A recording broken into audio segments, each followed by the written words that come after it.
Wow, makes you think about your broken wings, doesn't it?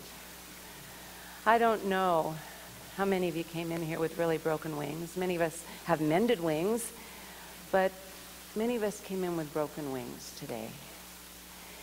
And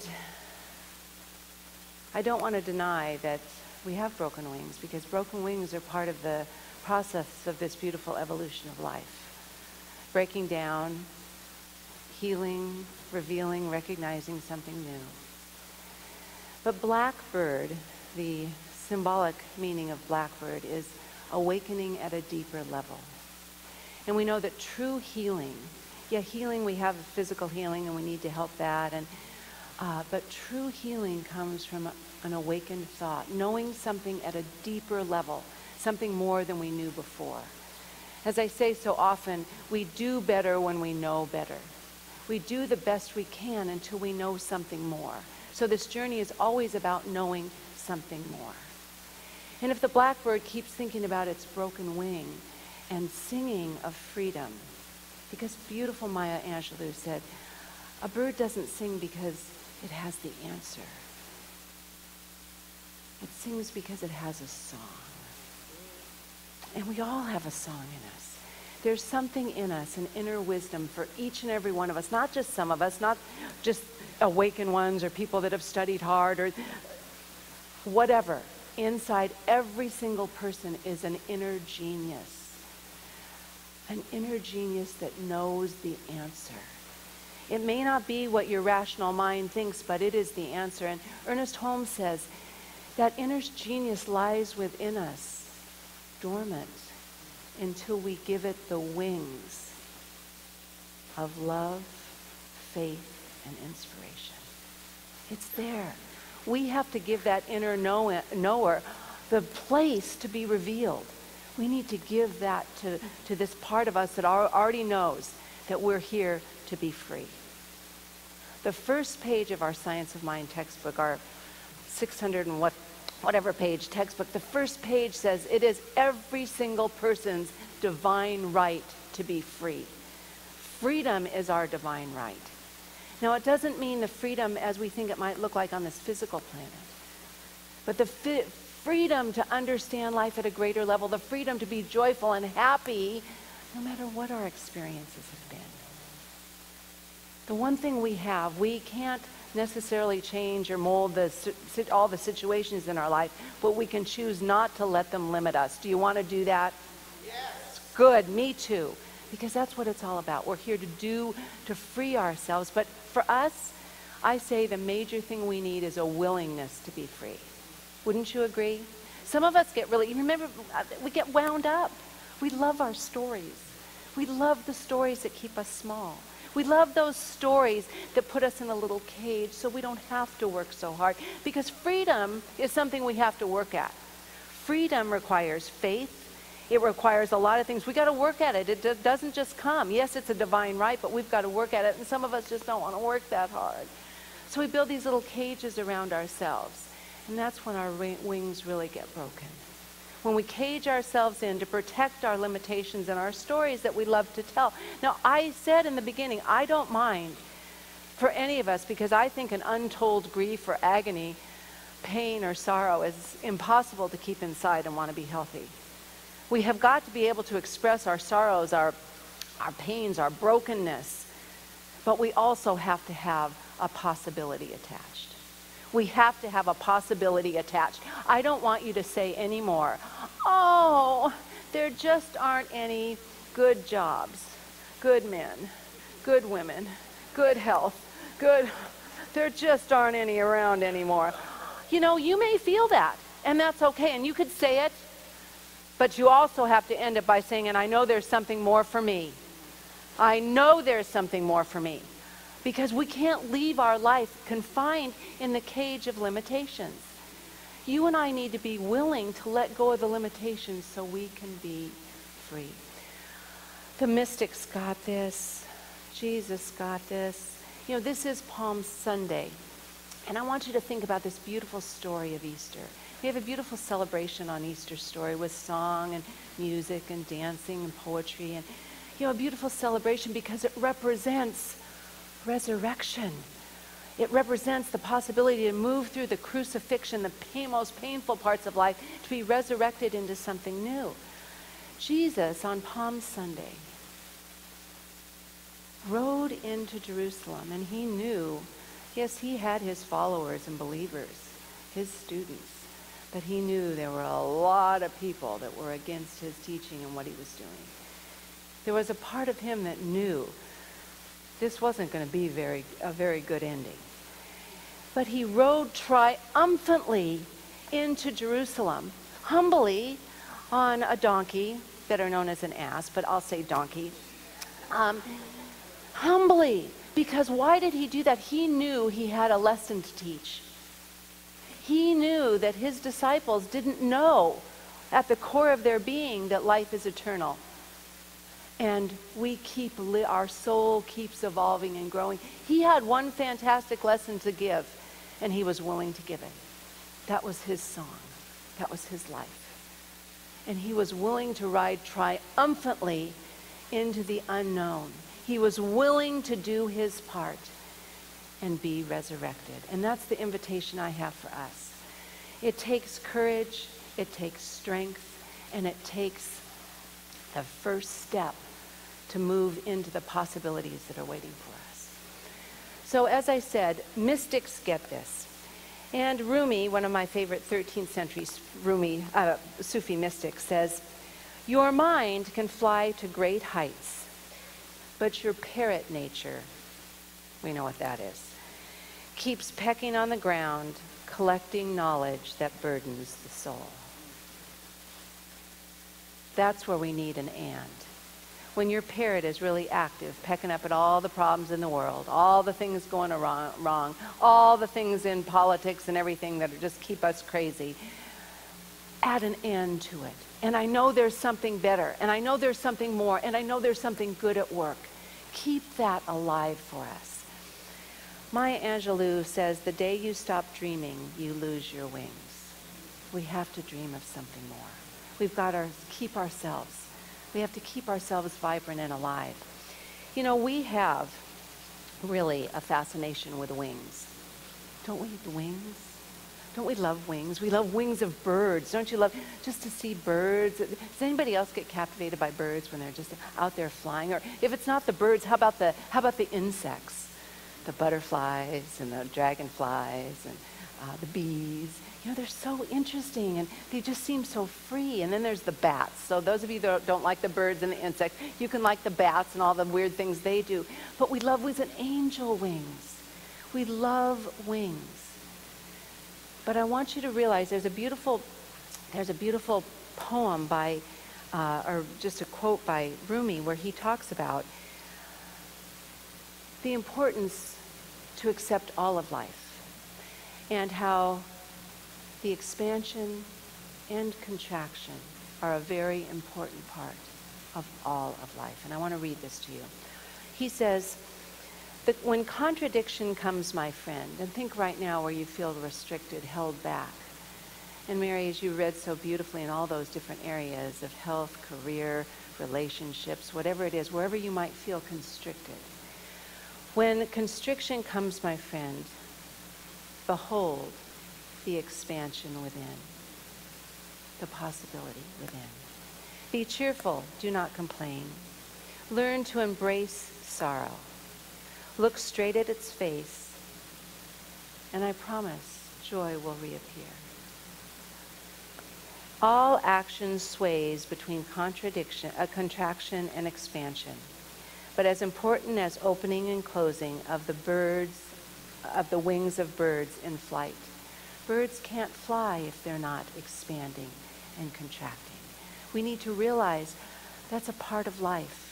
That's a part of life that we need to accept and recognize. That there is something wonderful always seated in the possibility of something small. Maya Angelou, I listened to the beautiful invocation she gave. I listened to it on YouTube of when she was at President Bill Clinton's inauguration, and this beautiful poem that she read about freedom and about oneness and about connection. And she has a book. She's best known for her. It's a series of books about why the caged bird sings. And it was about what she experienced as a child, both with racial discrimination and sexual abuse and abandonment and so much, and how she has come to be one of the most influential speakers of global peace in the world, accepted, won 50 honorary doctorates. And she understands that the caged bird sings because it always knows that freedom is possible. And I want you to think, I mean, you look at your life now and you don't see any possibilities. Does anybody, you don't have to raise your hand, not see any possibilities how to get out of this mess? I mean, I know we've all been there. How do we get out of this? It's never going to end. But if we look at birds, some birds have wings that are useless. They don't work. Ostriches and penguins have wings that they can't even fly. So what do? They develop other abilities. The ostrich has big legs and can run so fast. And the penguin can't use its wings, but it can swim, and it needs to do that. Aphids, little bugs, don't have wings as long as there's a food source. But when there's not a food source and they need to go find food, they grow their wings. They grow wings to go get the food.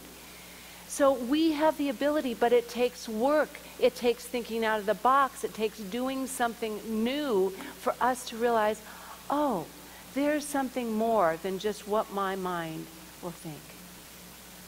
Now, Howard Thurman talks, in our Taze service this morning, I've read a lot of his poetry about angels. And he's the one who talks a lot about developing the island of peace within the soul in this crazy and busy world. And he talks about silence being number one in taking time every day to silence ourselves. Because in the time of silence, we can open the door to God that's within our heart and soul. We need to take time to be silent. How easy is it for us to shut our mind off, that we can really be open to all the good that's present? I want you to think about that. How easy is that for you? Hafez says, run, my dear, from anything that may not strengthen your precious wings. The wings that let you, the power of our thoughts to elevate, the power of our thoughts to lift us up. Be around situations and people that keep you uplifted, or you can uplift. We want to be the rainbow in someone else's cloud because that gives us meaning, and we can't possibly have what we don't give. So of course when we give and share that love, it's about receiving it too. However, we want to be sure we're in situations, in areas that uplift us. That's why community is so important, to be together, to hold each other up, lift each other up, share our love, be the strength, be there in all the contractions and the expansions of our life, to be there for one another. How beautiful it is. So what's going to make broken wings? I mean, I know we all,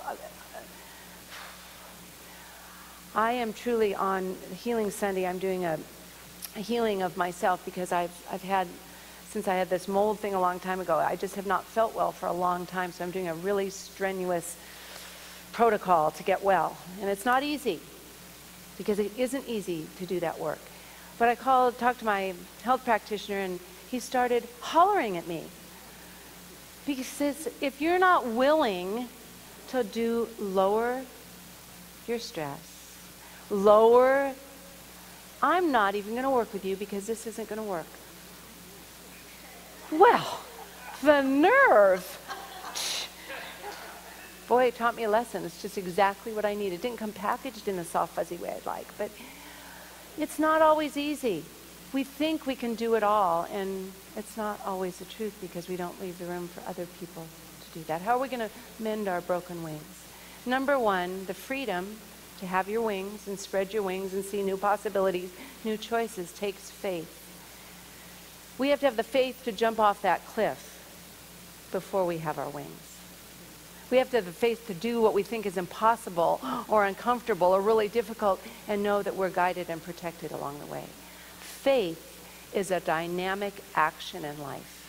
It's not something we just do when we sit on Sunday mornings or when we listen to a beautiful song, that we have faith to uplift us. Faith is an action we take. It's dynamic, it's powerful, and freedom requires faith. And if we want the freedom to find a new possibility and a way to be joyful, to release that magnificence and potentiality that we are, we need to have the faith to do what we're called to do.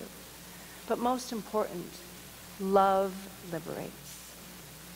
And what we'll find is if you and I are willing to practice the power of love, what would that mean for you? Maybe a little bit of forgiveness, a little bit of stepping out and doing something that seems, hard. We have to practice the power of love because love is dynamic, it elevates, and it heals. So faith and love are the things that heal our broken wings and allow us to be free. And I invite you at this moment to take this time to close your eyes if you feel called. Unwrap yourself, be open, because there's a willingness right now that is being called for each one of us. A willingness that's percolating from within us to let go of all that's kept us caged in limitation. All of the things that have bound us to the old stories. We need to be singing a new song. We need to be singing a new song that uplifts us to our new needs in life. We need to be singing a song that brings healing and joy and peace and possibility, that uplifts us and also uplifts others. We need to sing this new song that is housed in the absolute belief that we can fly above the confines of this physical world. That the physical and the unseen world, the visible and the invisible world, are always connected. And that we have the power to strengthen that connection and fly to a place of greater purpose and meaning in our lives right here and right now. We have to believe it in every cell of our being that we are able and open and willing to be more right now. So just in a very soft voice, I'm just going to invite you to say, I'm willing to be more. I'm willing to let go. I'm willing to strengthen my faith and use the power of love to enhance my life and the life of others. Oh, feel what happens when we speak that and we open, and we can feel the universe, the love, the angels rushing in right now. As we open to the greater possibility, life only knows, love only knows, angels only know to rush in and support us on this journey, to guide and direct us as we believe we can fly, as we make the room to let go and open to something more. Life is for us always, and we are open to it, and we receive its blessing. I simply know right here in this moment, as we claim this our Healing Sunday, I claim that each person, and I see for each person, that we leave with our budding wings unfurled. We leave today open to the possibility of more love, more light, more truth in our lives.